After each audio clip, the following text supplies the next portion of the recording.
3rd Town Hall meeting. I'm going to ask Commissioner Fields if he'll give us our invocation.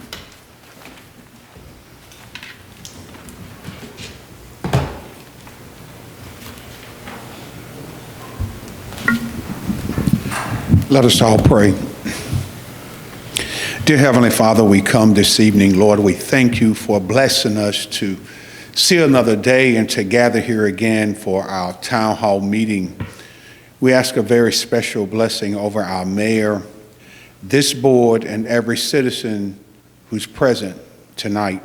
Lord, we ask that you would bless us, that we would conduct the business of this town in an orderly fashion, in a way that pleases you, and that we will make decisions on the best interests and in the best behalf of this town and everyone who's present. Lord, we thank you for this opportunity. At the end of the night, we want to be able to give your name the honor, glory, and praise from everything that's said and done.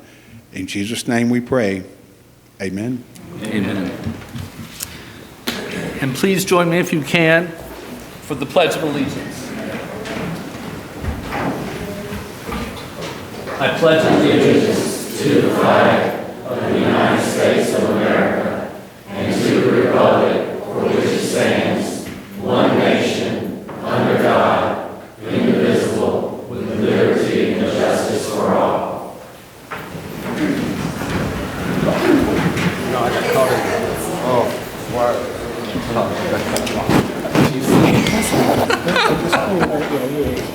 I know etiquette. So we will start tonight with our citizens' presentations. Just as a reminder, each citizen gets 3 minutes. When you come up to this microphone, please state your name and your address. A timer will start from Ms. Johnson over here, and when you hear that timer go off, you will have 5 seconds to wrap up whatever you were saying. Okay. We'll ask Mr. Paul Ellis to come up. Good afternoon, Mayor and Commissioners. My name is Paul Ellis. I live at 4097 East Horn Avenue. Amy, if you would do me a big favor and don't start that for about 15 seconds, give me a head start.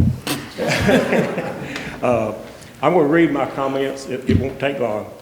It's easy to come to these meetings and focus on what we want the town to do for us. But I think it's also important to recognize everything that's already being done. Our town employees work hard every day, often behind the scenes, to keep things running. Our commissioners have a difficult job of making decisions that affect everyone while working with a limited budget. That's not always easy, and I appreciate the time and effort each of you puts into it. As a reminder, following is a list of items a town is obligated to provide for all citizens. Towns are responsible for maintaining law and order through local police and fire departments. Towns must maintain roads, public buildings, and utilities. Local government should encourage citizen participation in decision-making processes. Towns should foster local businesses and work to create job opportunities. Monies to accomplish these things are derived from property taxes, sale of electric, water, and sewer services, as well as garbage disposal. The town also receives monies from the Power Bill Fund to be used for street and sidewalk repairs. The only way for the town to receive more funding is to raise property taxes and/or raise electric rates, water, sewer services, and garbage disposal. We know from past experience that that's not very popular.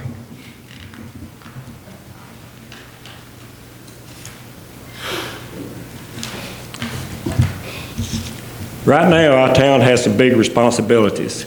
We've invested in a new library, we're building a much-needed fire station, and we have participation agreements tied to new subdivisions that require significant payments over the next couple of years. These are the commitments we have to honor, and they all help to build a stronger town for the future. I've noticed several special interest groups are coming to the board seeking financial support. I understand that and realize that they are representing very worthwhile causes, and people care deeply about these causes. But I also think we need to remember that the town can't be the answer for every funding request. There are only so many tax dollars to go around, and the board has to make sure our essential services and long-term obligations come first. If you have a passion for something, that is great. Find other people who share that passion to assist with funding. Bring your community together, hold a spaghetti dinner, organize a chili cook-off, have a bake sale, a raffle, a community yard sale, or a fun run. There are many ways to raise money while also bringing neighbors together. Some of the best things in small towns happen because people roll up their sleeves and work together, not because they waited for government to write a check. That is one of the things I love about living here. When we see a need, we help each other, we volunteer, we donate, we show up. I hope our board continues to be good stewards of our tax dollar, supports our employees, and stays focused on the long-term health of our town. Making the tough decisions today means we'll have a stronger community tomorrow. I am proud to live here, and I'm thankful for everyone who works to make this town a great place to live. And on a personal note, 5 seconds. I want to thank Justin Oakes, our town manager, for his time here. He's brought a great educational experience and strong skill sets that the town will sorely miss. Thank you for your time. Thank you so much. I appreciate it.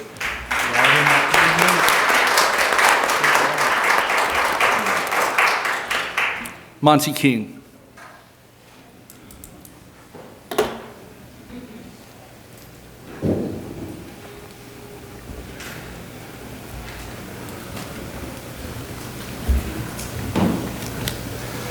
How you doing?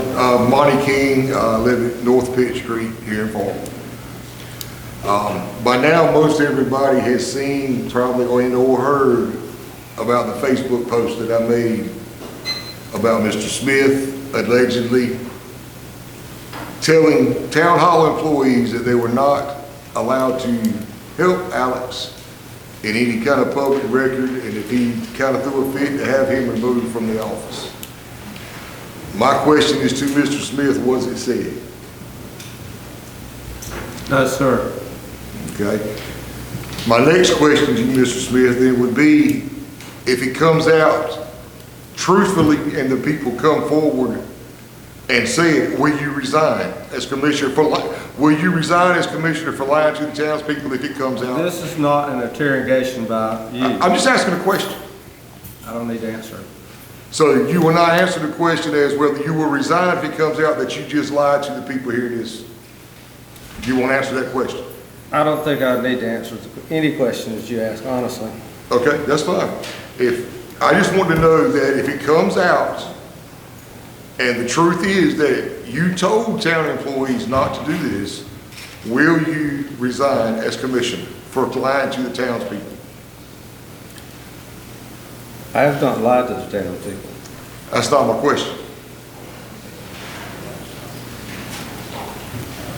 It's a simple yes or no. Will you resign or will you not? Honestly, knowing you, well, I'm not. You don't know me. Mr. Flanagan knows me because we grew up together. Mike knows me. He's married in my family. I grew up with some of Mr. Fields' people and Bobby also playing football. But you've had no contact with me at all. No, sir. My question is, will you resign if it comes out that you just lied? And you did say it. Mayor, with all due respect, I believe this is out of line. Okay, thank you, Mr. Bob. Y'all have a nice night. Can I ask a question? Sure. Justin, have you had any complaints or anyone from the town come to your office? Not at this point, no, sir. Okay, thank you. Not at this point. I just asked a question. No, that's fine, Mike. I'm just asking if it comes out, will he resign for lying? And he won't answer me, so I'm good for tonight. Mr. King, thank you. Y'all have a good one. Mr. Alex? Marty Burrows.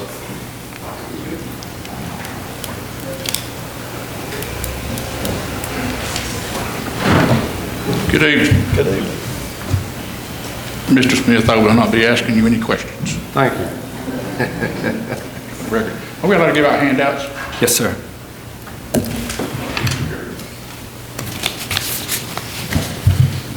Y'all don't know me. I retired from the sheriff's office for 30 years. I supervised criminal and civil units. When I retired, I was supervising 21 people. So I have a little bit of experience at what I'm about to talk about. One of our clients, I am now a private investigator with NC Premier Investigations. And one of our clients that we have was under a DVPO. That's a domestic violence protective order. where the court steps in and issues orders to stop people from communicating and certain conduct. Well, that is a civil matter. That is true. However, the property that's in there is not necessarily a civil matter because the two parties were not married. So therefore, there's not a division of marital assets. It's individual properties. This state does not recognize common law marriage. Even if they're married in another state and they come here, it's not recognized by North Carolina law. Part of the issue is the property wasn't being returned. Under the domestic violence order originally issued in 24, Line 6A directs law enforcement to assist the defendant, which was our client, with retrieving his property from the residence. That property being his personal property, his toiletries, and his tools of trade. It's standard on Line 6A. I do have a copy if any of y'all would like to see it after the meeting. Also, see how much time I got. The other issue is here is when I was a supervisor at the sheriff's office and at Bethel Police Department, I was a supervisor of both agencies. 17 years of my career, I supervised deputies and officers. And if a report's filed with them, they have to take it under what's called UCR. You take the report, and if it's unfounded, then it's unfounded, and that's handled through case management. Case management is handled by supervisors, and it usually works up the line. Or it's reassigned, if it gets reassigned to an investigator. Well, part of what was not returned under the order at the time was firearms. I think everybody's pretty much seen the news for the day, what happened at the In-N-Out. And that was bad. But the problem here is there's 50 unaccounted firearms. And under North Carolina law, the larceny of a firearm, regardless of the value, is a felony. Each firearm is a felony. That's under 14-72. You have an issue of, in this same household, there was a child that was assaulted. There was an audio recording of it that was played from Major Ripkema, who I know is sitting in this room. But I'm going to state it the way it is. 5 seconds. Excuse me? 5 seconds, please. It needs to be addressed. I have documentation for you to review. You can see me at any time, and I'll be glad to sit down with all of you and discuss it. Thank you. Thank you. Suzanne Creech.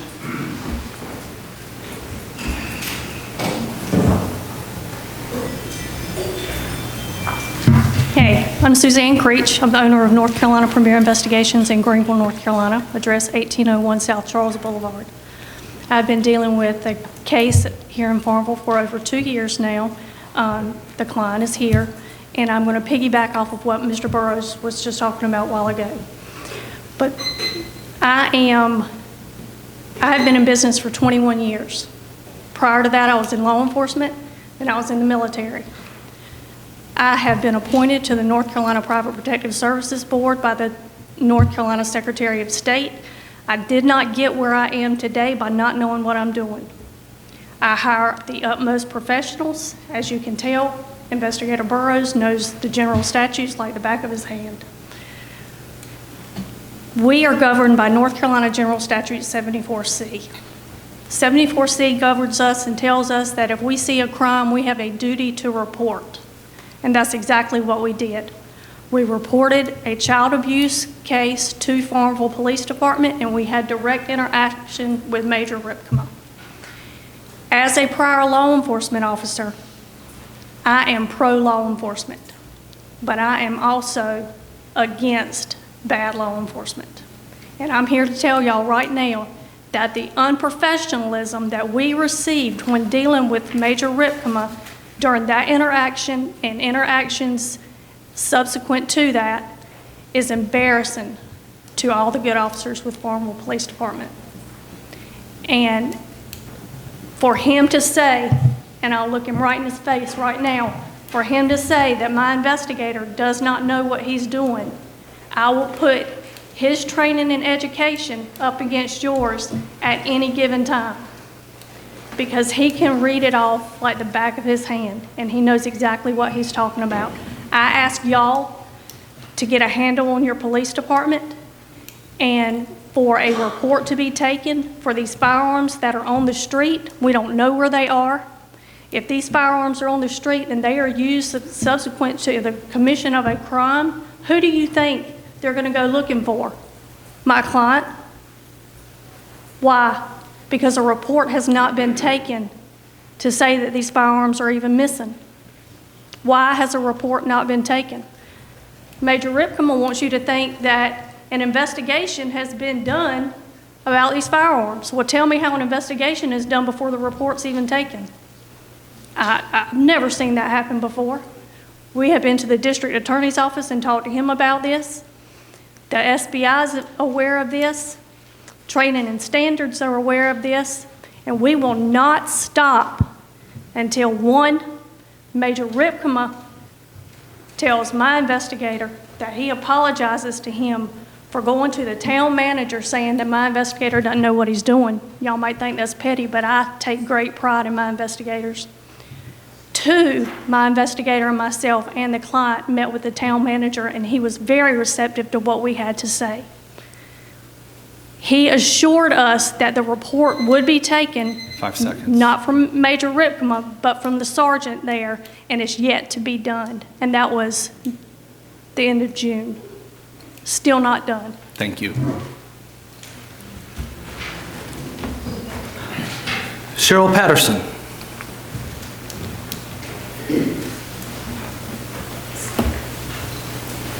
Good evening, Mayor and Commissioners. Thank you for your deliberation these last couple of months on addressing the challenges that we face with data centers. Today's data centers are not our grandparents' data centers. The first data center built by the U.S. military in 1945 was on the campus of the University of Pennsylvania. It was a huge room. It had a lot of cooling fans, and it was under tight security. Today's data centers engulf tens of thousands of acres, water usage that surpasses the needs of large cities, and diesel fuel that contributes to climate change. And we have to ask the question, why? Because I believe it is the out-of-control advancement of artificial intelligence perpetuated by greed. As someone has said, AI is the modern-day vampire, sucking out our water, our air, and other resources in order to survive. The race to replace actual intelligence with unregulated artificial intelligence, I believe, is a race to doomsday. Let me give you a very current example. Teachers do not want AI in their classrooms. Science has shown that when children use AI to do the heavy lifting, the math calculations, the sentence formations, the vocabulary and spelling challenges, the research explorations, their intellectual development is stunted and impaired. AI does all the hard work. What's even worse, science is showing us that children in this educational framework of ages 7 to 18 may never regain the neurological fiber to think for themselves. AI teaches how not to think. If we cannot think for ourselves, how can we possibly, as a species, survive? There are no data centers within miles of where tech executives live, the billionaires who are running this race of greed. Let that sink in. The billionaires who are developing data centers don't have one in their backyard. These are the same billionaires who do not allow their children to have handheld devices. This race to AI needs to slow down. You all have the power, and I thank you for the discussions that you've 5 had. seconds. I hope that we can continue to have those discussions and keep data centers out of Farmville. Thank you.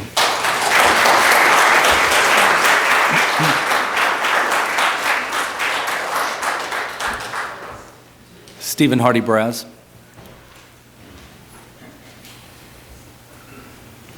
Stephen Hardy-Braz, North Green Street, Farmville.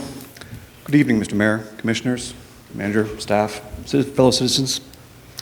Now that NCDOT has completed repaving Main Street, very nicely, smoothly done, and all the equipment has been removed, my heart aches. I've come to speak to this board countless times over the past decade about accessibility issues, long before I became disabled myself, and the town's requirement to follow the Americans with Disabilities Act, or ADA, from 1990, and Section 504 from 1973. The town attorney can confirm this, and he has informed the town board, or so he's told me, about the need to follow these federal civil rights laws. And I know that we have hired a contractor that's working on a survey right now, after over a year. But Main Street has been repaved, and the sidewalks remain broken and disconnected, denying citizens and visitors who have mobility disabilities the ability to cross safely and independently. The wheels of wheelchairs, rollators, et cetera, get caught in those railroad tracks. We can't cross safely and independently to come vote if you live on the south side, to connect our town back and forth on Main Street. It's an NCDOT road. The tracks are dangerous, and they are denying anyone the accessibility to get across independently, anyone who depends on wheeled devices. In addition, numerous sidewalks remain inaccessible in the Housing Authority, despite a work crew altering the road and this becoming their responsibility to install required curb ramps. I don't want the town to be held responsible for paying for the responsibility of others, but I would like to know what the town has communicated to them, the contractors, or the NCDOT about addressing these barriers. I've spoken to this issue for years, and accessibility barriers still remain.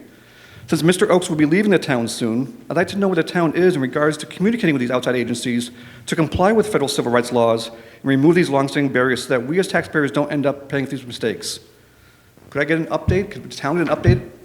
Is NCDOT going to fix these? Is the contractor? Have they been communicated with? Or have I been speaking to the wall for 10 years? I'll take that one. We are in conversations with them about this specifically. I know that they have come out and done a survey. It was some time ago, and it was not addressed when Main Street was paved. At this time, we do not have a timeline on when that is going to happen, but it is a continued conversation that we are having.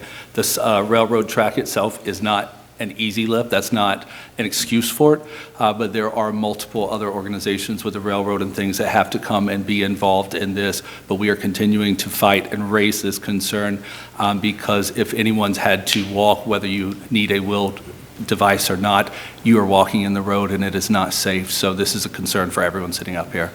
And the sidewalks in the Housing Authority? Sidewalks in the Housing Authority are, I think we're starting with the sewers first and then the roads, so sidewalks will be next after that. That I cannot answer for you, but I will follow up with you on that.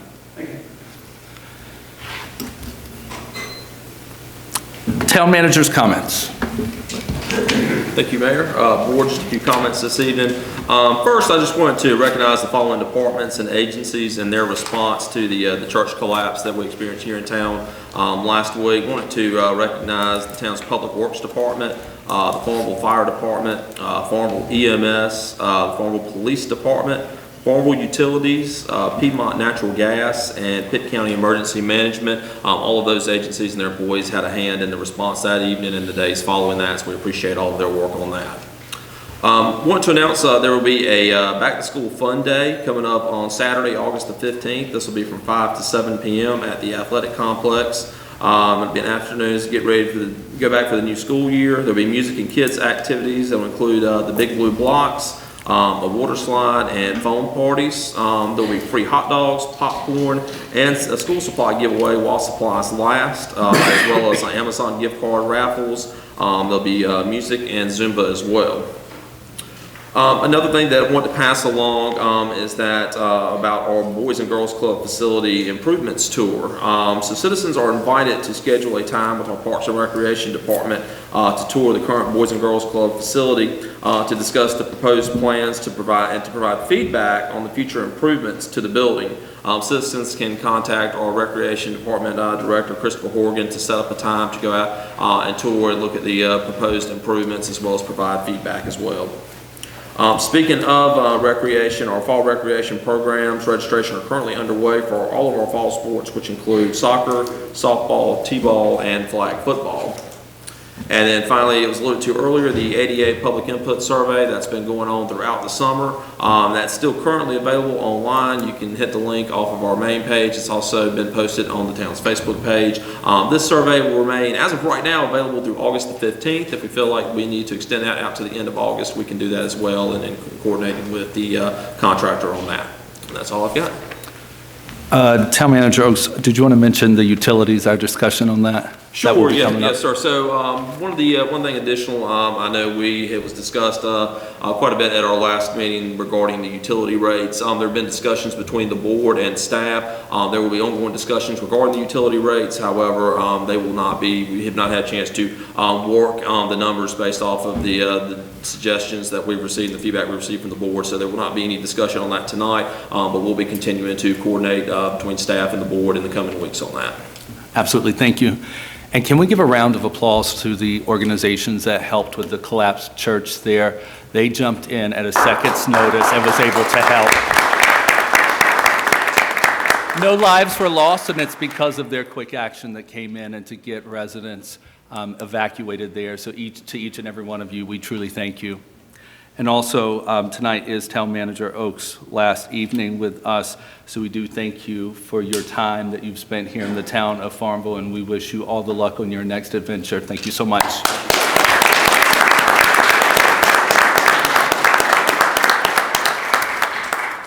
Commissioners, the financial report is in your packet here. Are there any questions?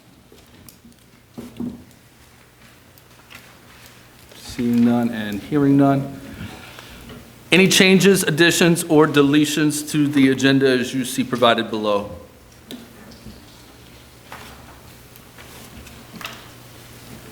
Seeing none and hearing none.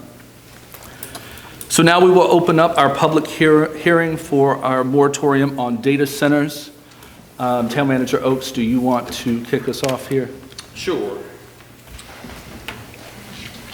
So this evening we're holding a public hearing regarding a moratorium on the acceptance, processing, and approval of development applications for data centers. Pursuant to the provisions of North Carolina General Statute 160D 107 and 160D 601, a notice is hereby given of a legislative public hearing to be held this evening regarding for the purpose of soliciting comments relative to a potential 12-month moratorium on data centers.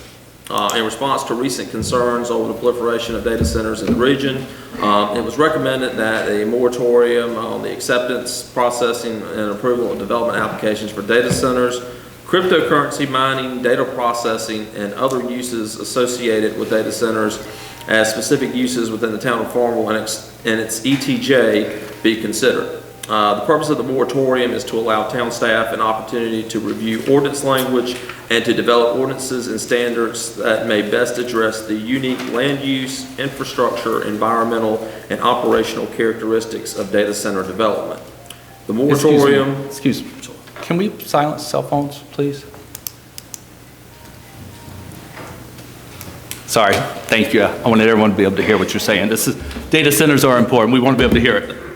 The moratorium, if adopted, would be in effect for 12 months from the date it's issued and may be extended following that period if necessary and with justification for the reasoning on that. So now as we enter the public hearing, anyone who would like to come up to the microphone and speak, is there a time limit on this amount of discussion? 3 minutes. 3 minutes on here, so you're going to get another 3 minutes to speak specifically about data centers. And we welcome the public to come up starting now, and we'll ask you to please say your name and address when you come up. Really?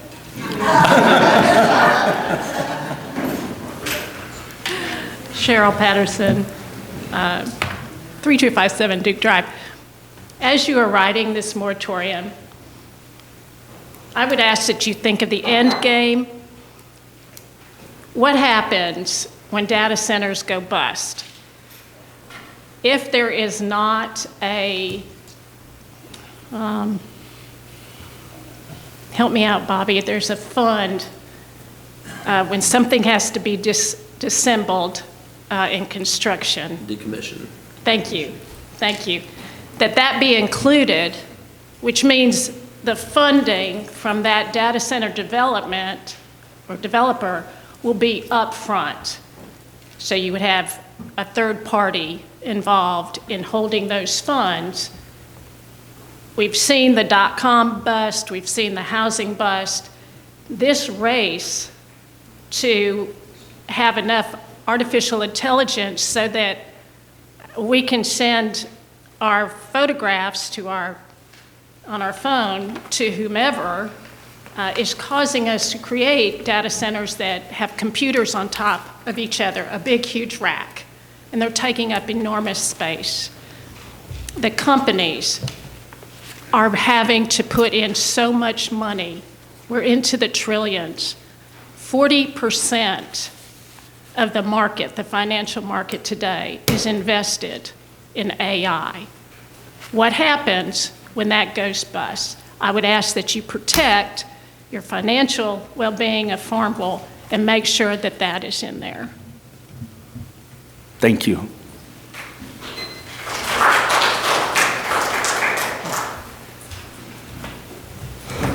Hello, everyone. My name is Jessica Mercer. I'm speaking on behalf of the address of 2366 Chinquapin Road. And in regards to the data centers and just the information that is available at large, I guess one of my main concerns is the fact that it uses up a particular amount of water. Not only that, but the utilities and electricity, it goes up. And just having it being in situations where the community is footing the electric bill. I know in Maryland specifically, those bills, as far as electricity, have doubled and for some have tripled. And so those are some of the concerns when we're talking about these data centers, not to mention the pollution that goes along with data centers, whether it's the humming that's in the community that they're hearing, and just the overall air pollution that takes place when it comes to data centers. I know everyone wants to be forward-moving and forward-thinking in regards to data centers. But the thing about it is that the moratorium is an opportunity for us to make sure we're in a position where we are well-versed when it comes to data centers. And unfortunately, in some communities, they are in a position where they are losing their water resources because the data centers are sucking up all the water. I know I've seen quite a bit in the news in regards to some of the things that are happening, not to mention being in a position where you have limited access, you're not able to water your grass, things of that nature. I mean, I know in North Carolina, a lot of times that happens just because of the weather alone. But the fact of the matter is when it comes to the data centers, they're absorbing the water because they have to keep it cooled. And it's a situation where the data center itself can take up a whole block. It can take up acreages. And being in Farmville and just walking around, you know, we have a lot of things that need to be addressed in Farmville, whether it's the streets that look like cobblestones or sidewalks that are not there, or even going over a railroad track that has a railroad road and it's actually a dirt road. So there are things that we need to focus on when it comes to just the foundation of the town at large before we step into the future of AI and try to, I guess, dip our toe in the mainstream. We need to focus on what needs to take place at home first before we reach out and decide to go into the lane of AI. I'm not saying that it's not important, because it is. It has its place. But at the same time, we have to know where we are as a town and how we can be forward moving in that particular process. And just taking a look around, I'm just being honest, I don't think we're there yet.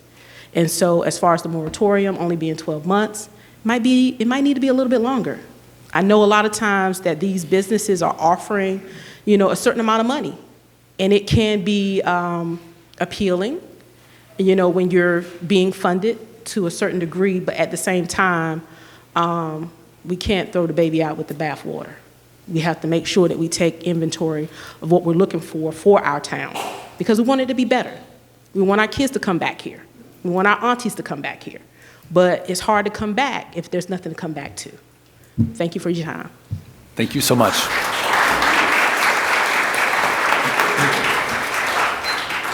Stephen Hardy-Braz, North Green Street, Farmville. Commissioners, Mr. Mayor, staff, I know that this year's budget retreat, you heard a long presentation, PowerPoint and everything, that was very attractive, interesting. A company tried to sell you on a data center and get the ball going before there's any kind of rules or regulations about it. It is very enticing to think about how much water that this place would consume and purchase from the town, how much electricity the town would sell. I understand that is a funding source for you all, for all of us. Growth needs to be managed.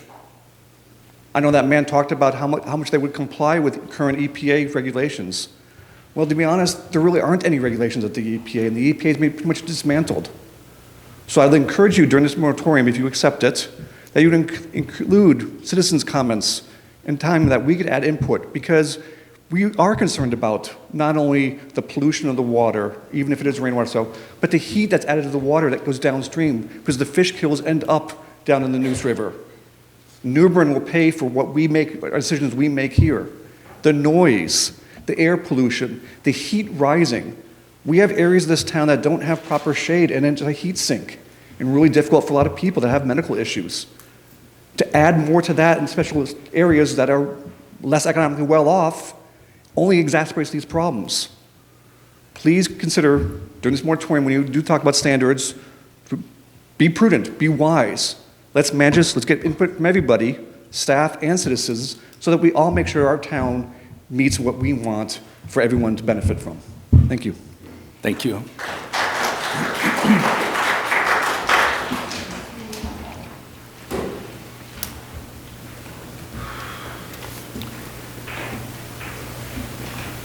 Oh gosh, hello you guys. I'm Sheila Turnage. I live at 4475 Moy Turnage Road. I had not planned to speak tonight, but this is such an important topic. I hope you will think about this very carefully and notice that other cities and other towns all across the country are saying no to this. There's a reason they're saying no. When I think about the things that I love about Farmville, there are many things I love.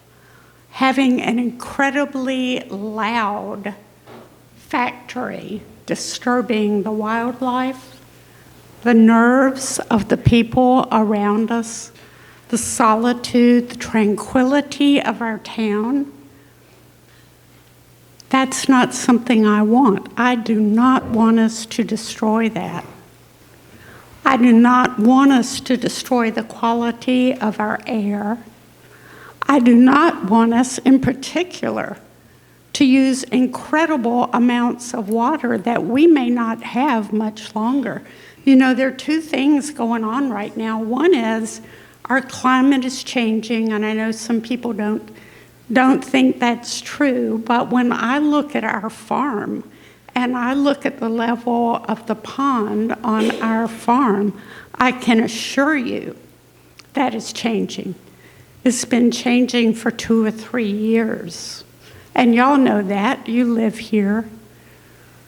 We're having a climactic shift right now. And it's not a shift that supports an industry that will take water from us, from the people here. I would argue that this is fundamentally against the best interest of everybody in this town. I also would argue this is not a decision to be made quickly or lightly. I know you're all thoughtful people. I would say take the year to think about it, take longer than a year, and let's watch and see what happens to these other towns, the ones that are not running away from this, which those towns I think you will find are in the minority. This is not something that will hold people here, attract people here, or contribute to the quality of our lives. And I thank you for your consideration. Thank you. Thank you.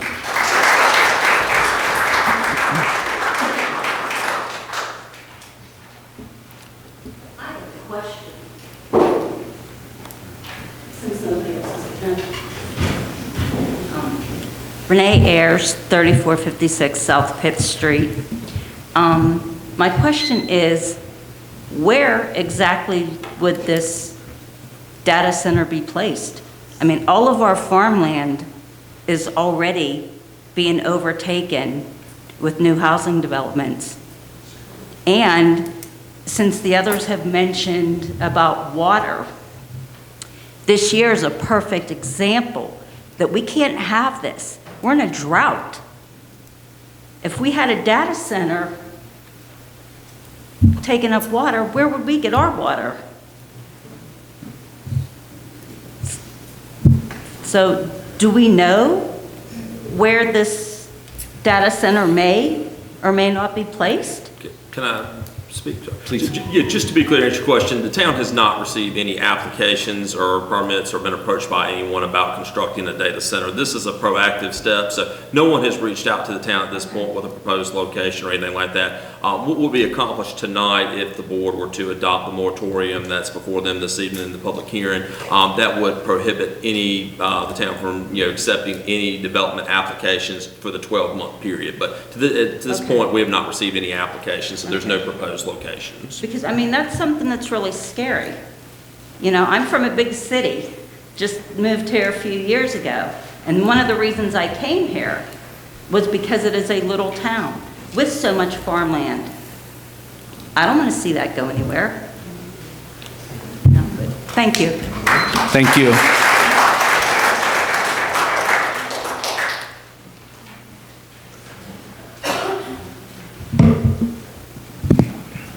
Hi there, Jamie Markham, 4393 West Church Street.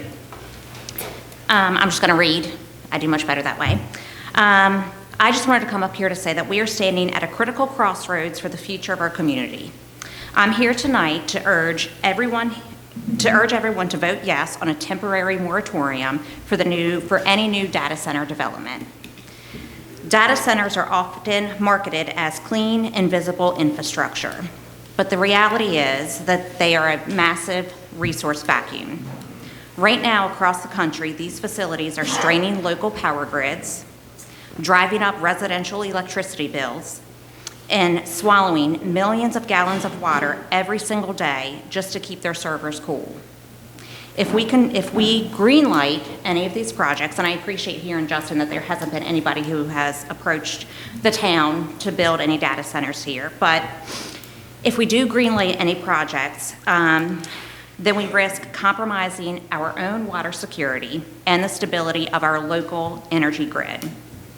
Furthermore, the daily toll on people living near these sites is severe. The constant industrial drone from giant cooling fans and the emissions from massive diesel backup generators destroy the peace and air quality of our neighborhoods. And what do we get in return? Despite taking up hundreds of acres of our land, these automated facilities generate very few long-term jobs for local residents. A moratorium is not about being anti-technology. It is about taking a breath to protect our community. We need this pause just to conduct independent environmental impact studies, take a look at our current zoning laws, and ensure that our residents, not some out-of-town, big tech conglomerate type of company, but that we are the priority. So I just urge you to pause, investigate, think about short-term, think about long-term, and protect our town as it is now. Thank you. Thank you.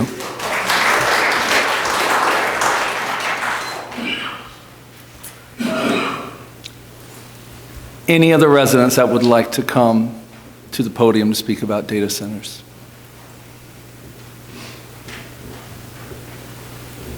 Okay, we will close out our public hearing and continue on with our agenda. Next, we have a special presentation. No, we have to, at this point, we would take action on the board would need to vote to establish the moratorium. So do we have a motion from one of our board members here to take action here. There is a proposed moratorium. Or there's the ordinance that you would adopt, the board would need to adopt the ordinance establishing the moratorium on data centers. That you have here in front of you. Do we have a motion to move forward with this moratorium as stated? A motion we move forward as stated. All those in favor say aye. Aye. All those opposed? Motion passes.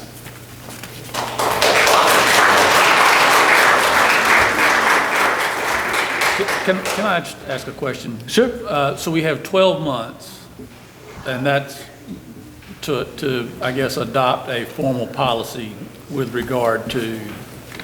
That's correct, yeah. We have 12 months, the town does, to amend any of our ordinances that we see fit to amend, conduct any studies that we do. If you look in the ordinance, provided, kind of a framework that looks at breaking it up into kind of 3 sections that are 4 months each, kind of gives you an idea of a pathway to moving forward to accomplishing that. But yes, for that 12 months, at this point, the town would not accept any development proposals that cover a data center or similar use, and would give us time to go through and thoroughly examine and look at the complex issues that are surrounding those.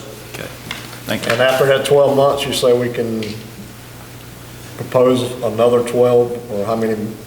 It depends. You can potentially look at extending a moratorium, but there has to be justification to extend the moratorium. If you were to extend the moratorium for the sake of extending the moratorium, and say you've had 12 months to do something and you haven't done anything, and you extend it, then that could open up the town, potentially be liable if you did have someone who wanted to come in to submit an application, because they would say, well, you've had 12 months to look at this, you haven't done anything, we shouldn't be punished an additional 12 months. So the town does need to be active, in that 12-month period and working toward establishing that. If there is an extenuating circumstance or a justifiable reason to extend at the end of that period, they could do so, but it needs to be stated as it is in the ordinance we adopted here this evening. Do you know how long that can be extended? It can be extended. I don't believe a statutory guideline. Chris, correct me if I'm wrong on that, but I don't believe there's a statutory guideline that establishes a maximum amount of time. Again, I think it more so is adequate justification for extending the moratorium. Okay. Could we make our moratorium for 24 months tonight, if we wanted to change the motion? I would not suggest a 12 or 24 month. Again, I think what that would do is that would potentially open you up to potential litigation if in the event that there were someone looking to come in here. A lot of communities have looked at doing a 6-month moratorium. 12 has been on the high end for other municipalities and counties. So again, my recommendation would be keep it at 12. That way you don't open yourself up potentially down the line. Any other questions? And the board's welcome to revisit as you get closer to that 12-month period. If you step back and look at where you are in terms of getting your ordinances updated, if there's, again, there's justification there to extend that moratorium. It doesn't have to be extended for, an additional year. It could be an additional 6 months. It could be an additional 3 months. My understanding, there's no statutory guideline that, has a set number of months that you have to impose the moratorium. Do you know if there are firms that specialize in writing these ordinances? I would think it would be rather complicated and a lot of rabbit holes and things that you could step in. There are certainly some that are out there now that are looking at that, and of course there are also some other guidelines and good examples from other communities. So we could certainly direct the board, to individuals that companies who do work to generate these types of ordinances. Any ordinance, I think, that gets drafted, any proposed ordinance, ultimately at the end of the day, they're going to rely on the town's input, because every community is different. Every community is going to have different needs within their ordinance. But yes, short answer, yes, there are companies out there who will draft those ordinances for you.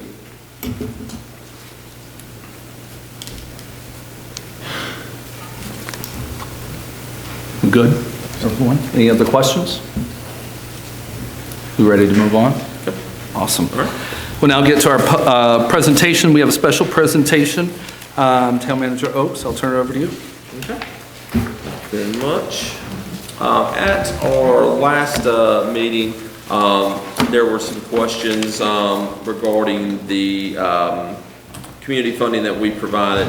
to the Pitt County Council on Aging for the Meals on Wheels service. In the time since our last meeting, I had the opportunity to meet with Rich Zeck, who is the director of the Pitt County Council on Aging, to talk with him a bit about the funding structure for Meals on Wheels. And Rich has agreed to be here tonight just to talk to you all a little bit about how Pitt County Council on Aging looks at their funding for Meals on Wheels, and will be here to answer any questions that the board may have regarding some of the concerns that were brought up at the meeting last month. Come right up. Good evening. I am Rich Zeck with the Council on Aging. A couple of things we need to clear up tonight: who we are, and what the relationship is. So first of all, we are a nonprofit for Pitt County, and that is our name, Pitt County Council on Aging. We prefer not to use Pitt County because it confuses people. When it comes to the Meals on Wheels program, currently we feed about 400 people a day. We have about 200 people on the waiting list across Pitt County. That's 600 people. The average income of those individuals is about $9,700 a year. Federal poverty is $13,000. These are some of the poorest of the poor within our community. So then you ask, well, how is it that we fund and who gets fed? It's hard, because every human being should be fed. This is really about human needs. And one of the essays that I've written recently about what matters, what's important to us as a society, as a community, as a municipality. Basic human needs, you know what they are: housing, food, safety. Farmville has been an incredible partner, and previous commissioners and mayor will tell you that I speak before groups all over North Carolina, all over, in fact, Ohio, Michigan, Virginia. And Farmville is always an example of partnership for people in their community. It's nice to bring in new business, new homes, new people. But I would argue about the people that are left behind. Some people that lack family. Recently, there was another community that eliminated their funding. And these are exact quotes that are texted and emailed. 5 people don't matter. We can better use those funds. I would argue every person matters. It's great that we have great investments within our community.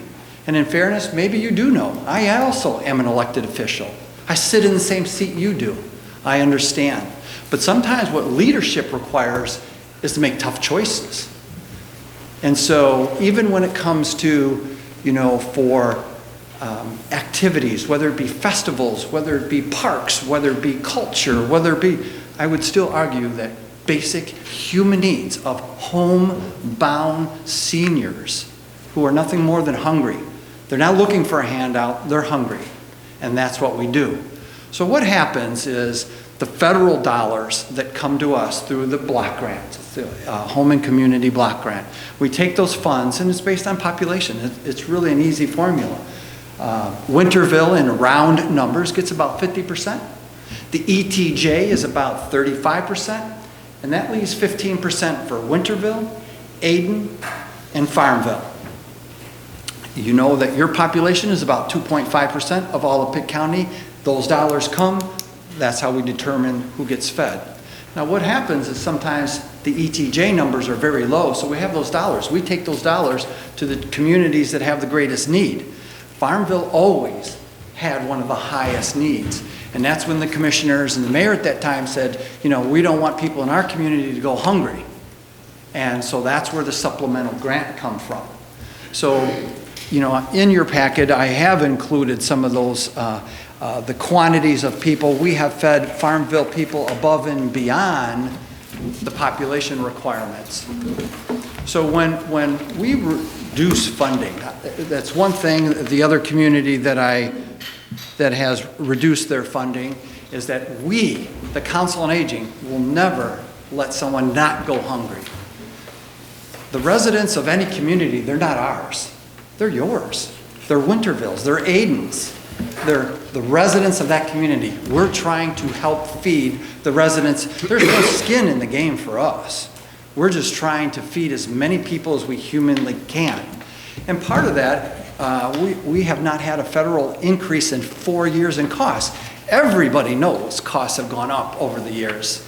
With food costs, utility costs, they impact us as well. But we have not passed that cost on to the people who offer us grants as well. So for the last 3 years, we have fed well over 30 people each year in this community. So just currently, when you look at, we are feeding 21 people, 7 comes from your grant, and there are still 5 people on the waiting list. So when we take a look, there's been some rumors and gossip and things that have been said that are not true, and that's part of my point here tonight, is to come and dispel those particular innuendos or things that are not true. Again, part of being a nonprofit is to be as Switzerland as we humanly possibly can, is to do as most as we can for the least amount of money and across the whole community. So we serve Pitt County as a whole. We don't serve Farmville or Winterville or Greenville. We have the whole community.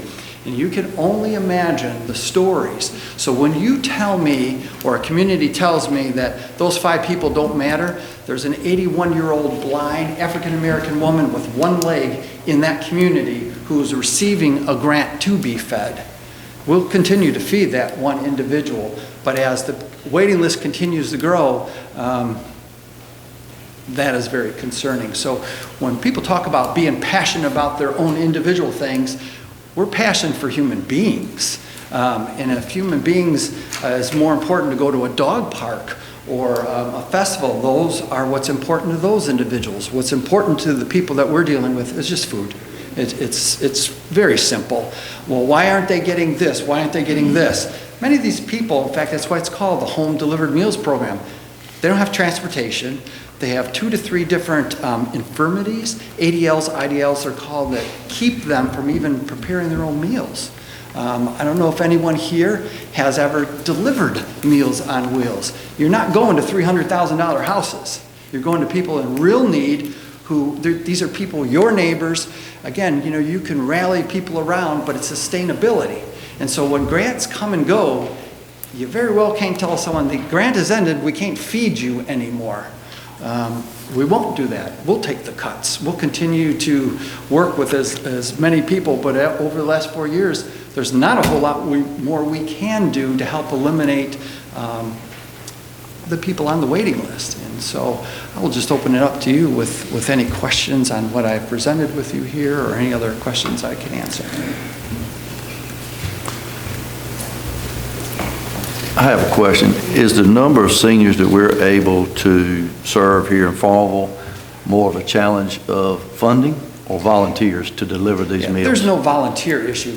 One of the things that came up is, part of downsizing, because it costs. In fact, I don't know if any of you have been to the senior center, the Farmville Senior Center. That's not the Council on Aging Senior Center. That's the Farmville Senior Center. It cost me about $17,000 a year to have someone over there in activities. Those routes, we used to have 3 here. But the problem is a route maximizes about 12 people. And we had one route with 6, one with 7, one with 10. And so each route costs us for the internet, for the tablet, for the overhead costs just to operate it. So we consolidated it into 2 routes, which now you can feed up to 24 people on 2 routes, because 12 is the maximum per route. So that's all. So it's not an issue of volunteers. It was a cost-cutting measure to make sure we were maximizing each of those routes. So Farmville's always had volunteers. That's never been an issue.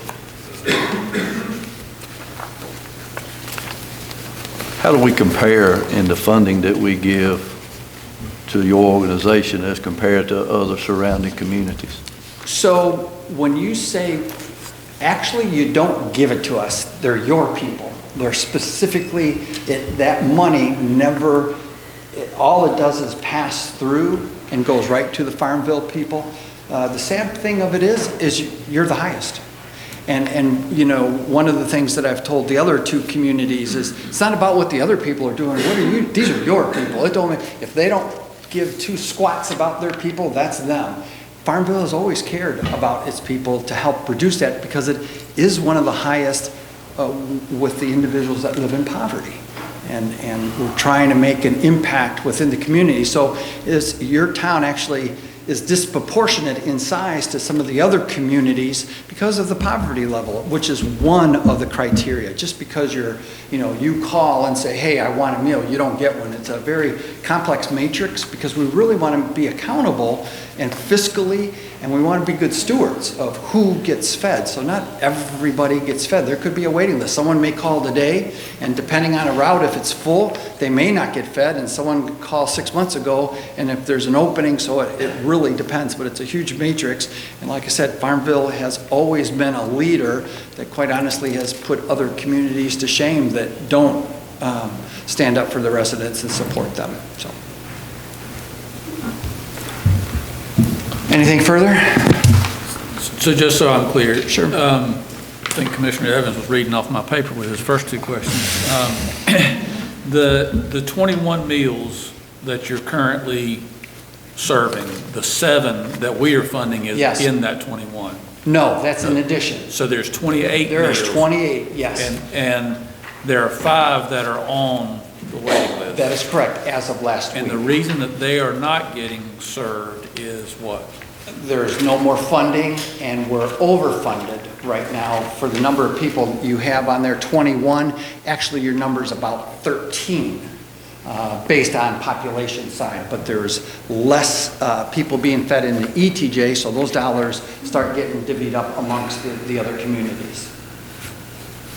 So I'm not sure I follow that. So what is keeping us from serving the 5 that are on the list? That I don't have no more money to feed the people on the waiting list. It's a funding issue. Yes. So if Farmville were not to receive, offer that grant, in theory, there would be 12 people on the waiting list. Okay. And what's the cost per year per person? $17.50. That's 5 meals, 52 weeks out of the year. So $1,750 per person. That is correct. Which I think comes about $7 a day. Okay, thank you. Thank you. I have some questions for you. Surely. Obviously, you know you're here because residents have raised some Absolutely. concerns and wanted to know. So wasn't sure if you were going to stick around to the end for our citizens' questions. So wanted to make sure that we captured some of this. So first and foremost, thank you. I know that I did a drop-by without notifying you, and you were very gracious to take me around and show you the center. And I think it's really meaningful to be able to put eyes on what's happening there, because it does go far beyond just putting a meal in someone's mouth and stomach.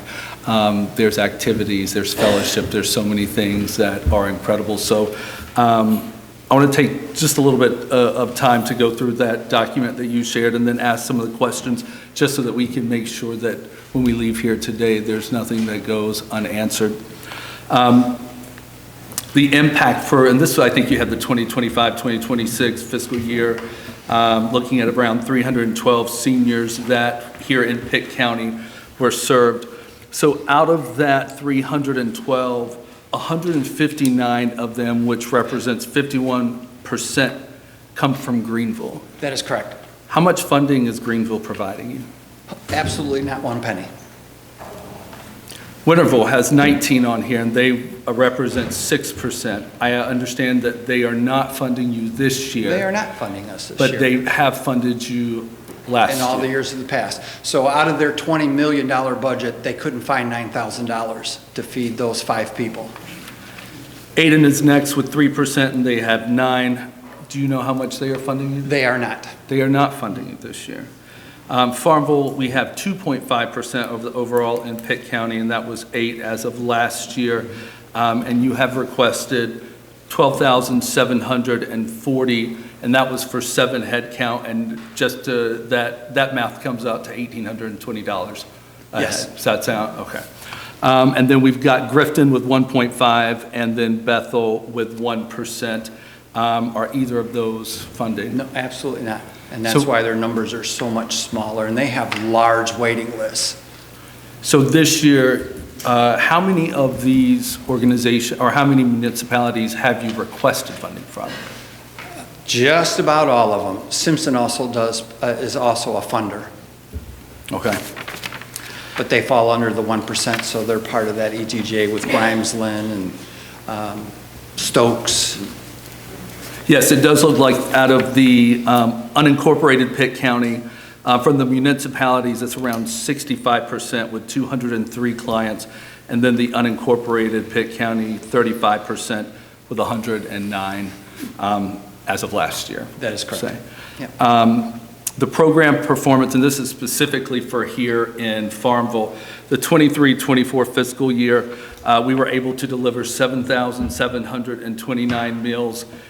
Doing the math, and then there were 30 individuals served, so doing the math, I know you're doing 260 per client per year, so that gets us to the 30 individuals served that year. 24-25, we've got 31 served, and then 25-26, we've got 30 served, so you've been pretty consistent with... Part of those numbers are if someone gets fed for 6 months and dies, that's still a person and then the next person, so you'd get 2 people for 1 year in there. So those are the number of people served in the year. So whether they went in the hospital or died, so that's still individuals that were fed for that entire year.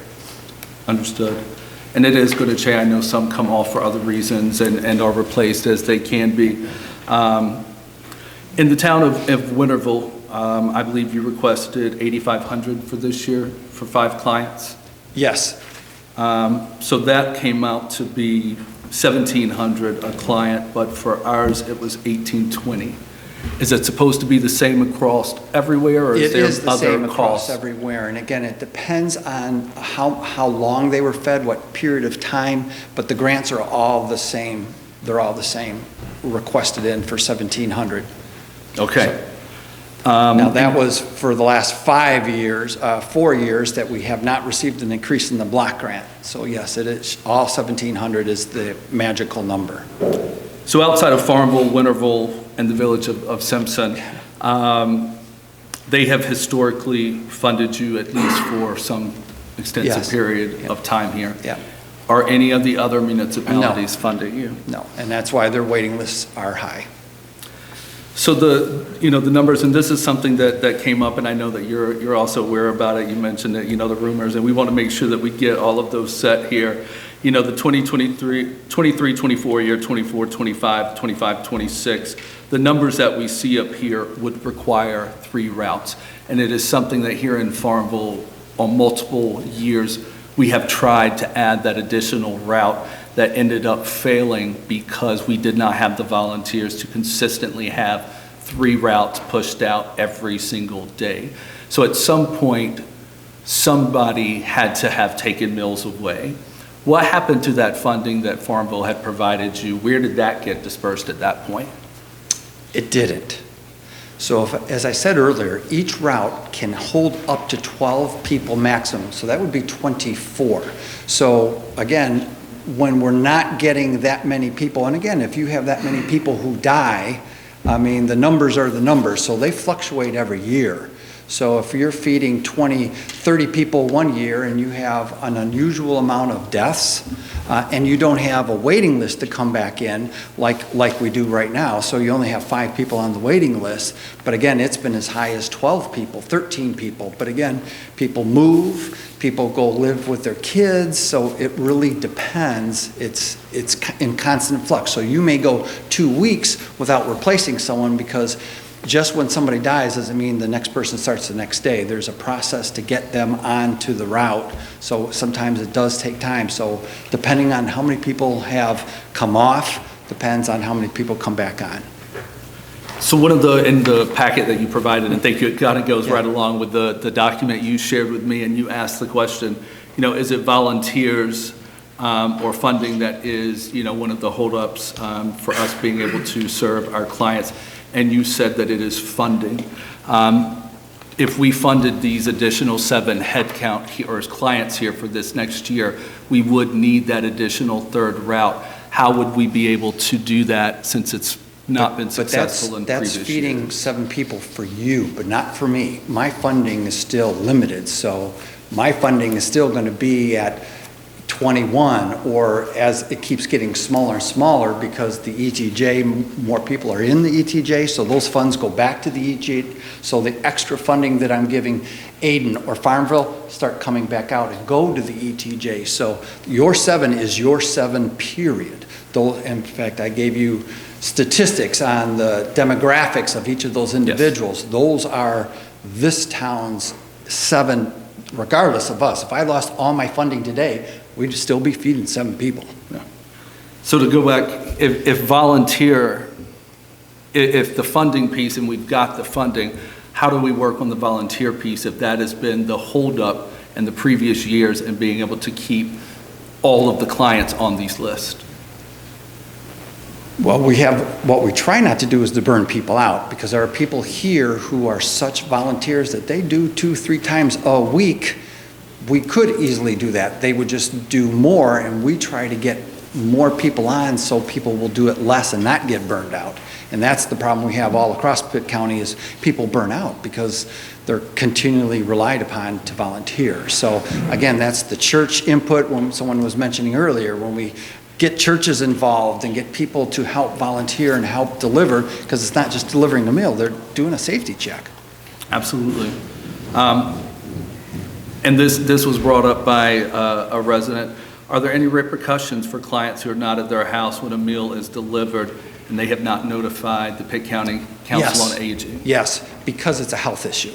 You know, if it sits outside, bacteria, E. coli, it's unsafe food. It must be delivered to an individual, and that individual must call us to say, I'm not going to be home, so the meal, because it's a wasted meal. Federal guideline says it must be delivered and received by someone in order to be reimbursed for that meal.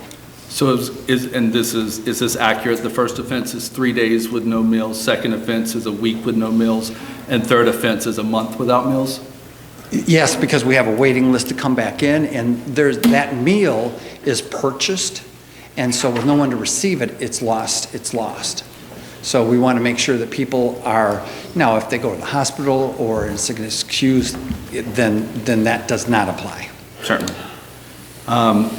Clearly, Pitt County Council on Aging is looking for partners out here, and you have partnered with quite a few other Yes, we have. of our municipalities. Yes, we have. Which is why you're here today, to look for some of this funding.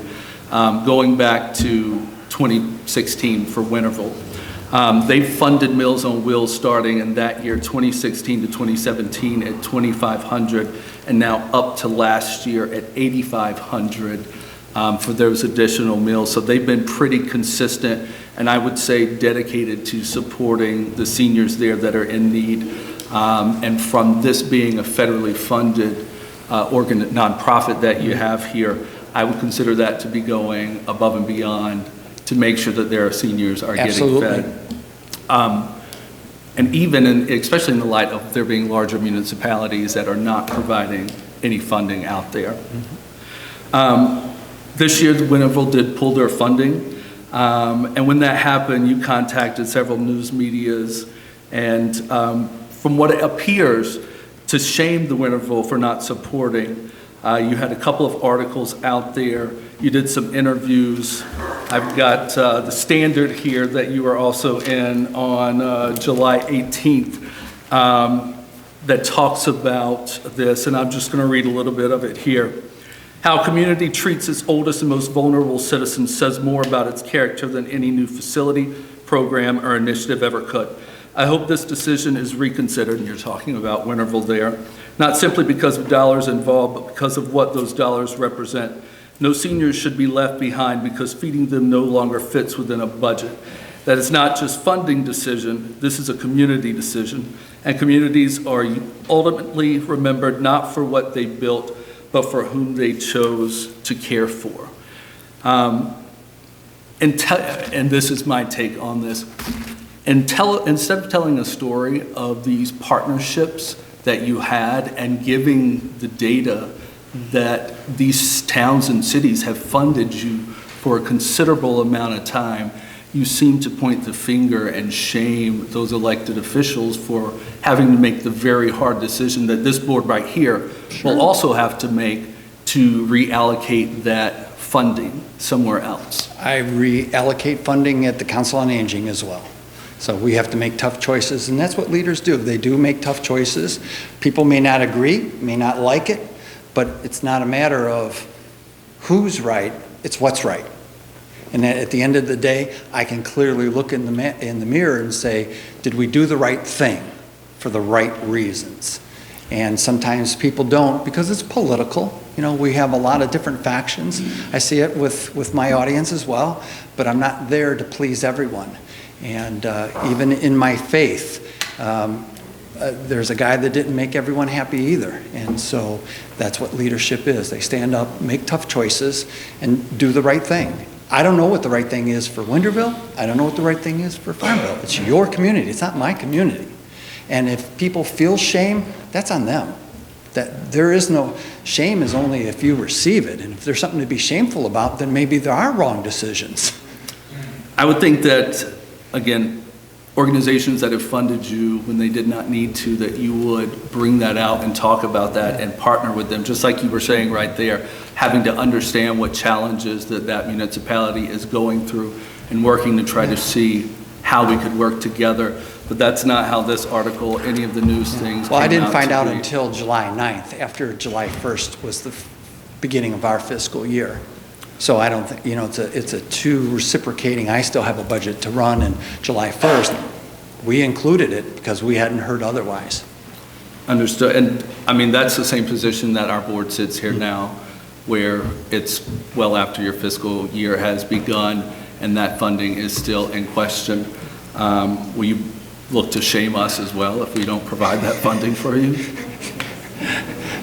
Again, it's your choices. They made their choice, you make your choice. It's not about shame. It's about what's important, and they made a decision it wasn't important. And again, when you have a challenge, I go back to that 81-year-old. I wonder if she has challenges as an 81-year-old blind African-American with no family. I wonder if there's challenges for her. And that's what I'm looking at is I see the stories, and sometimes we don't get to see the behind the scenes. I live behind the scenes. I see it all the time. No, and you mentioned something, what was it? One of the clients with one leg, and that is something, that's what got me invested in politics, was going out there, starting with Meals on Wheels, getting to go into people's houses, see parts of Farmville that I'd never seen before, and see how some people are forced to live. So this is more than just putting food in someone's stomach and belly. This is the relationships that are being built here. The board is here that, has a tough decision to make on this. Absolutely. And it's just, I would hope that going forward that you would recognize the partnerships of where some municipalities have given above and beyond. Farmville, again, only being 2.5% of your Meals on Wheels clients, giving almost $13,000 when Greenville's giving nothing and they're 51%. That's shameful. That is shameful. That Where are is you at shameful. calling out Greenville and these other municipalities that aren't there at the table? Again, if I were to point everywhere, this was one incident talking about this particular case. And again, when there's commitments that are being made and then you just don't follow up on it, that's not very professional, number one, and it's not very businesslike. It's not a good partnership. You don't say, oh, by the way, we're getting divorced because I've been having an affair for the last 6 months. This is July 1st, and then they knew it back in June. So that's not good partnership, because then I have to turn around and tell people, hey, I can't feed you anymore because your community is no longer giving that grant, which I'm not going to do, but that's not fair to the people who receive and depend upon those meals for that. Again, that's, strong leadership would just stand up and just say, hey, we're making that choice. And you don't say, well, we're cutting out all the nonprofits, so we're not showing favoritism. Well, I got cancer on my fingertip, I'll just cut off the arm. you know, again, it's sometimes, same thing with our transportation dollars. We only have enough dollars to get people to dialysis, but people need to go to the heart doctor, and we can't do that. Our dollars, we don't have enough dollars, so we make tough choices. And the last thing before I'll turn it over if there's any other questions. You know, the Pitt County Council on Aging just launched a $500,000 endowment. There seems to be questions about if you're launching a $500,000 endowment, you know, $13,000 from the town of Farmville and $8,500 from Winterville seems to be very, very minute in the bigger picture of things. Well, as you will see, the explanation on that too is that it is a long-term investment. It is not an operating fund. Those were restricted funds, and they were sitting in an account not doing anything. And so when it goes to a foundation, it allows philanthropists out there to see that and want to be a part of it that know nothing about us. Maybe somebody in Raleigh. It's an investment. It's like a bond. It's something that's invested in your community, just like we're doing it here for the future. So if federal funding goes away in the future, hopefully there'll be something out there for the future. So those are not operating dollars that we as a nonprofit only are allowed to use are the operating dollars. And so that we just transferred it out of one account and put it into a foundation so it was out there for the public to see. Excellent. No other questions? Any other questions from the board? Thank you. Okay. Thank you. Good. Thank you.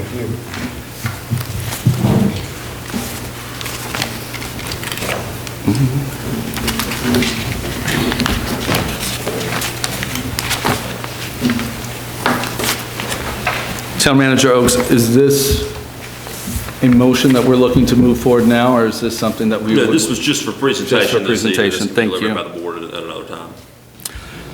Board, you have 4 items for consent here. Approval of minutes from June 29th. We had our regular session, emergency session on July 17th, and then 2 closed sessions on July 27th and 29th. Do we have a motion to approve these minutes as listed in your packet here?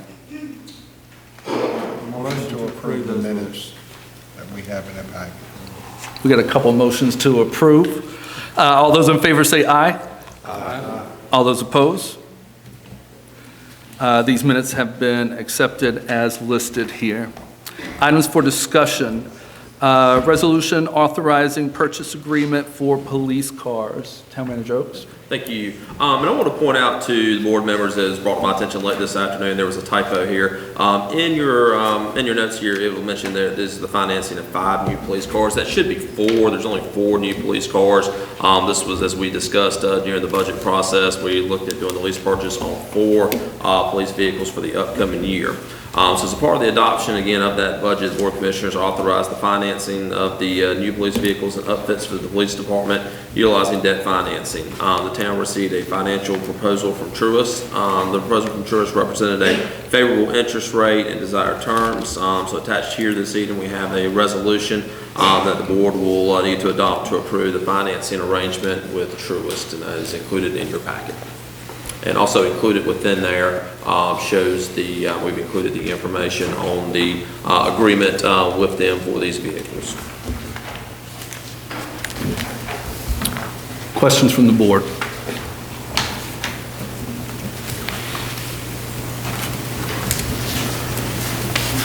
Does this pass all of our, I guess, our tests as far as what we can finance and what we, right, for our end of year review? Correct, right. We're in good shape with that? Mm-hmm. Yeah.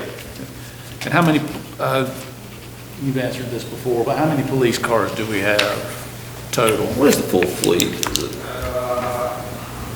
20? 19? I think it's, okay. So this is basically a quarter of the fleet? Right. Yes, we discussed earlier in the year, you know, we needed to look at, back at our budget retreat, we had looked at trying to come up with a way to better rotate because so many cars in the fleet were beginning to age. And so this was a good first step, and it's something that we'll need to continue to monitor in years to come. And this includes the cars and retrofitting them? That's correct. Okay.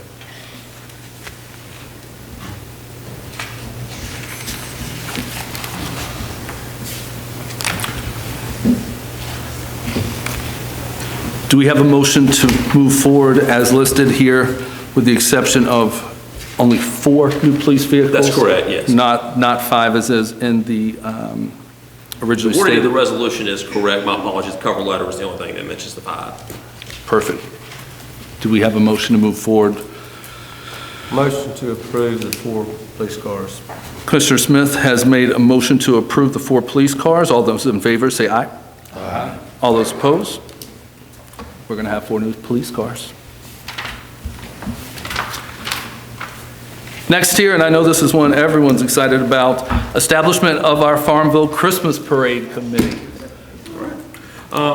Thank you, Mayor. So in 2025, the town was notified that the previous organizer for the Farmville Christmas Parade, that they were ready to go up their role as the organizer after many years in the position. After finding this out, there were a group of volunteers that come together to organize the event, including the fundraising. The previous organizers had created a 501c3, which would allow them to receive donations for the parade, while in turn the donations were tax deductible as donations were made to a nonprofit. As obtaining a 501c3 status can be a lengthy process, the town agreed this past year to receive all entry fees and donations, as donations to a local unit of government were also tax deductible. As the board discussed at our retreat earlier this year, we talked about for the upcoming year bringing the Christmas parade under the umbrella of the town, and we agreed to do so. So as a part of our FY27 budget, the commissioners approved funds for the Christmas parade.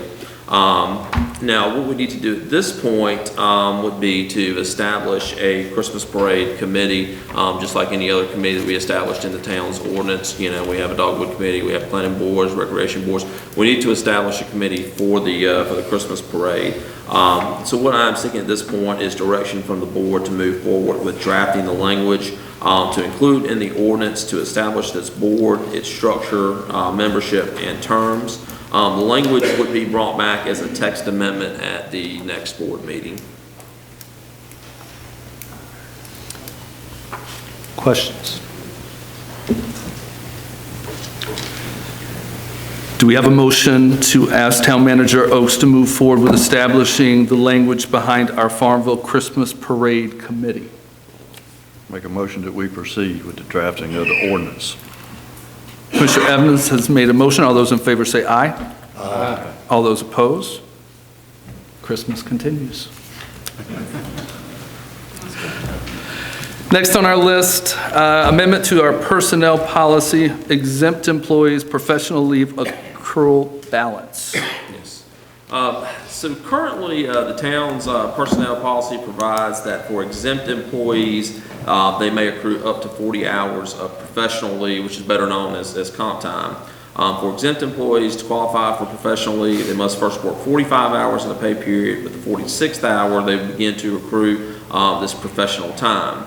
By comparisons, under the Fair Labor Standards Act, non-exempt employees can currently earn up to 240 hours of professional leave. As there are exempt employees that must work on several special events for the town, ranging from the fireworks, the tree lighting, Taste of Farmville, Farmville 5K, etc. These, as well as deadline-driven work projects, these all fall really outside of just the Dogwood Festival, but not to exclude the Dogwood Festival. There are employees that accrue well over the currently allowable 40 hours and thus lose time once they reach the 40 hours. The proposed amendment here would increase the accrual limit of professional leave from 40 to 80 hours for exempt employees. Just a reminder, professional leave is not guaranteed to be taken, and it ends without compensation upon separation from the organization. And included in your packet just shows Section 12 of our personnel policy, and what's highlighted is the change there. The only change to this section would be the hours available to accrue. Do we know how many employees are out of compliance currently? I don't have a calculation of how many we have out of compliance, but I can tell you that, you know, typically after dogwood time, even with the dog time, we have a number of employees that, because of the Dogwood Festival as well as other events, budget, audit, things like that, as well as, like I said, the additional events we mentioned that police department will get involved in as well. We do have a number of employees that, do end up having to forfeit hours because of this, but I do not have that calculation in front of me this evening. And I can attest to the Dogwood Festival, you can accumulate 40 hours just that weekend. So. And this will be in addition, we still will have the Dogwood, time that we do offer to our employees. But again, this helps to supplement that, because even if so, as you mentioned, very quickly you can run out the hours that weekend with the amount of work that goes, not just into the weekend, but leading up to that as well. And again, it's not just the Dogwood Festival. We have a number of events through the year. Just within the last couple of months, in addition to the Dogwood Festival, we had the Farmville 5K, we had the Bike to School. These are additional events outside of just your typical work day that a number of employees have to be involved with. So again, this just provides a little more flexibility to individuals to be able to not lose necessarily those hours that they've come into work. Do we have a dollar figure on what this additionally would cost? I do not have a dollar figure, but generally what we run into is that they could continue to hold on, because it doesn't have to be used. Used up, like I said, this stays with them. It'll fluctuate throughout. So some will not ever approach close to the 80 total hours, but in general it wouldn't be. I don't have an exact number, but it would not be a high cost to the town. There's, like I said, this is just looking at exempt employees. This is not looking at all of the employee bases, which just your exempt. Your non-exempt employees, they continue to be able to receive the 200 up to 240 based on the Fair Labor Standards Act.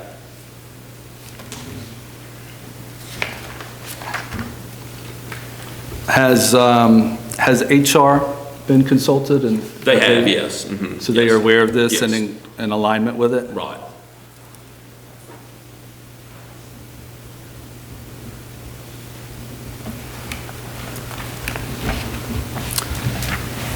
Any other questions?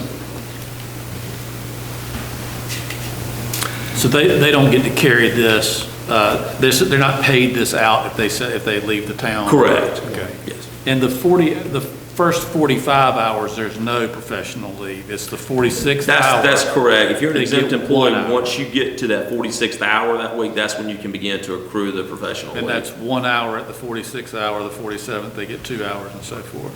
Right. That makes sense. One more question, and then I stop. Can you give us an idea? Are we talking about 1 or 2 employees? Are we talking about 5, 10? We've got, I believe, at least I know 4 that have gone over the 40. But keep in mind that you're just talking about a pool of about 8 employees here, because it's just your exempt employees. So we're talking about half of your exempt employees that can very easily get to this, if not more than that. And again, this also encourages, if you do have an exempt employee as well who may not necessarily be required to attend to work these events, but if the town needed extra person there, this is just another incentive for the exempt employees to help participate in these events for the town.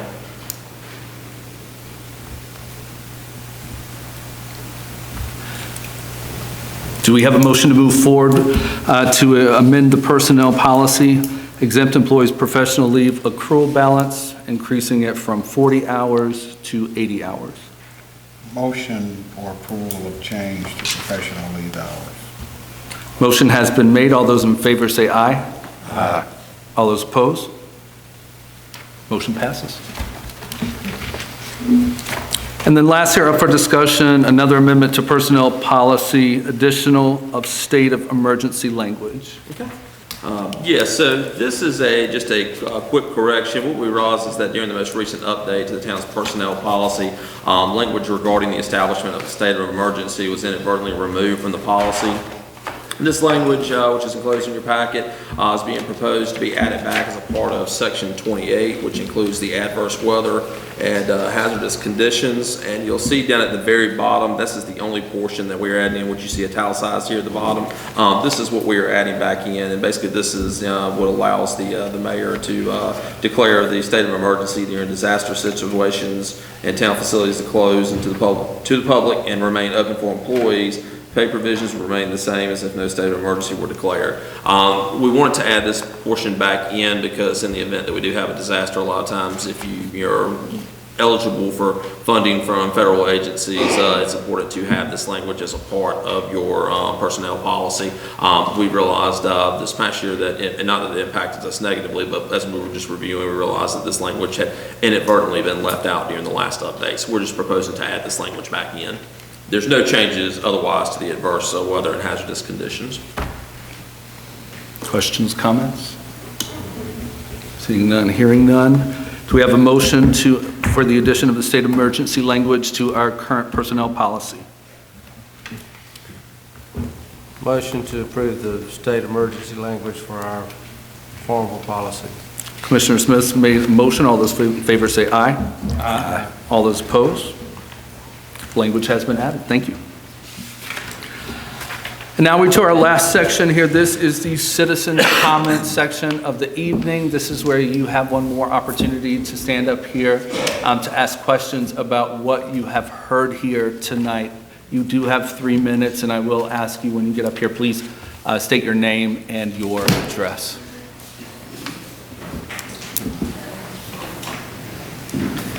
Good evening again. Stephen Hardy Braz, North Green Street, Farmville, North Carolina. Did I hear correctly that there's not, going back to the data centers, there's not been a discussion or proposal or any talk about a location in town or a formal proposal for a data center? Did I understand that correctly? Nothing has been formally submitted to the town. There was the presentation that you saw that morning at our retreat earlier this year, but nothing substantiated beyond that.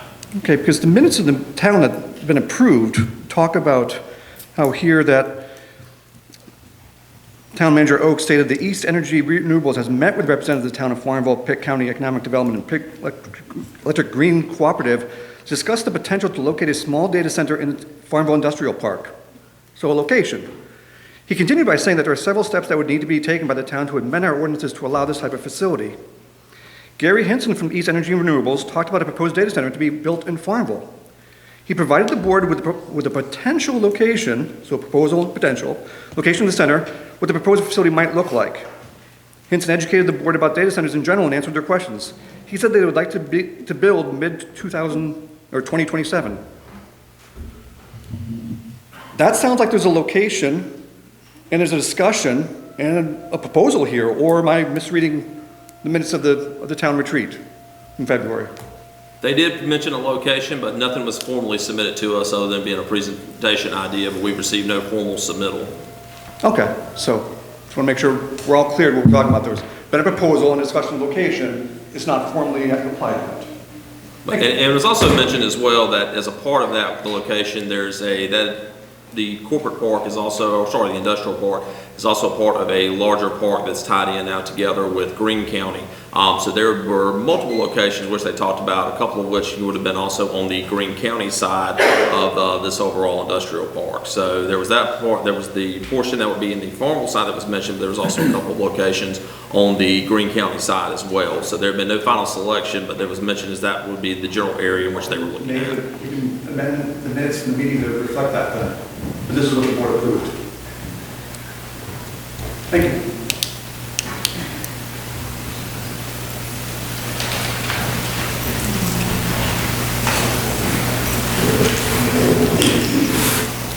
A.C. Salam.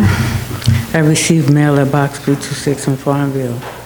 And I heard mention about the repaving of Main Street. Speak right into the mic. I don't think they can hear you in the back. Okay. I heard mention of the repaving of Main Street, which is excellent.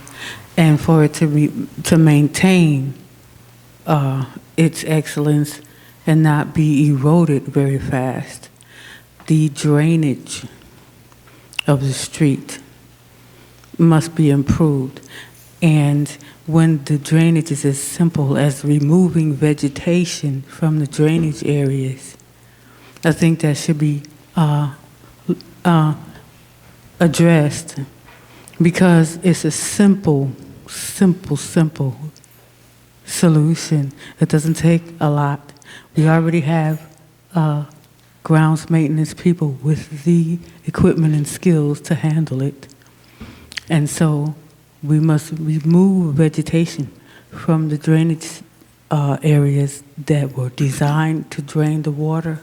so that the water doesn't stand on our newly paved street and ruin it. Is this what you asked me about? Yes. It wasn't taken care of? No. Thank you. Any other comments?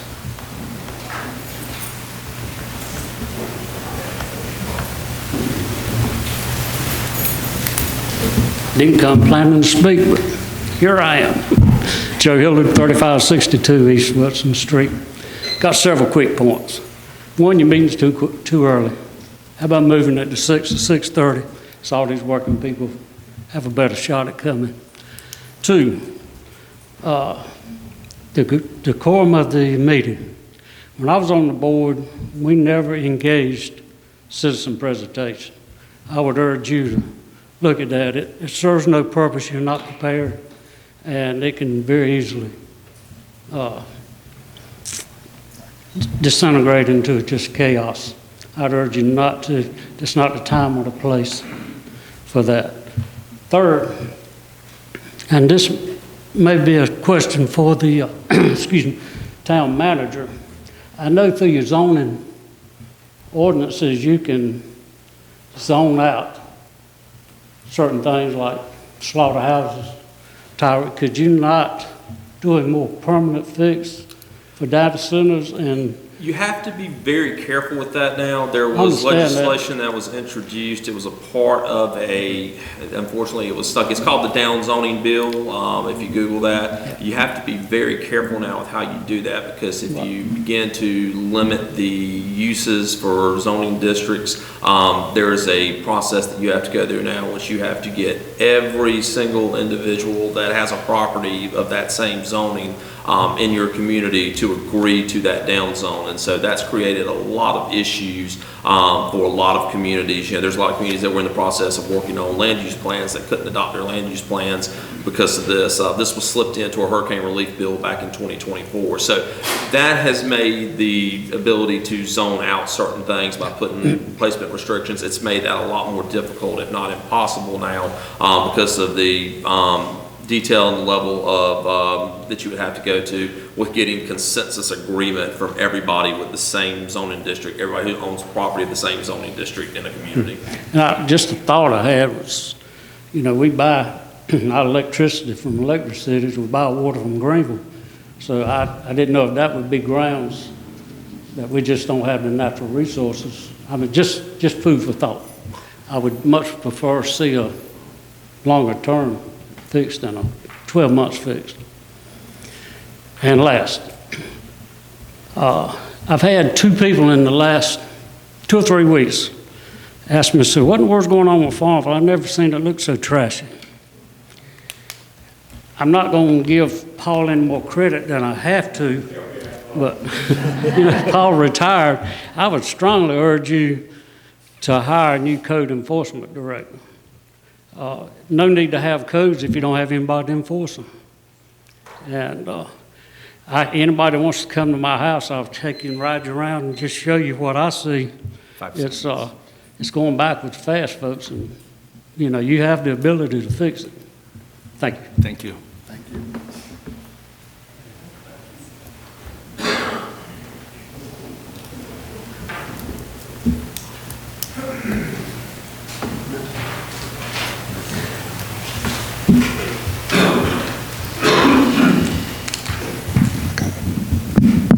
Brandon Parker, 4426 West Vine Street. Just for a little clarity, some may agree, a lot of this sounds like Spanish to me. So when we're discussing certain things, and we can get a better breakdown for the community understanding, that will help us follow the direction that you guys are trying to lead us in. If everyone doesn't agree, I know I need some breakdown on certain things. As far as the data centers, I don't really know a lot about it. More education, more looking it up on my own, that's fine. But if you guys could share more what that is for, what it's about, break it down into layman terms, that may help. From my understanding, nonprofits pay themselves. I could be wrong. Funding shouldn't be an issue. 19 police cars, correct? We have 19 police officers here? We don't need 4 new cars.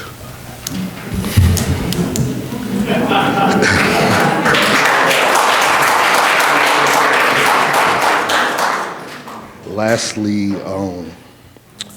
Mr. Oates, excuse me. The light bill was a big issue last time. It's been 30 days, 4 weekends, and probably 8 days off. We want some feedback. We kind of need to know what direction we're going in with that for the community. And that's it, y'all. You don't got to answer none of that. Thank you.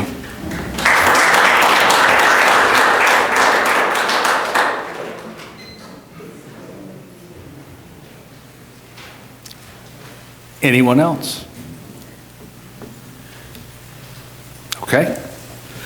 We will wrap up citizens' comments. Do we have a motion to adjourn tonight's meeting? A motion we adjourn? Commissioner Wainwright has motion to adjourn. All those in favor say aye.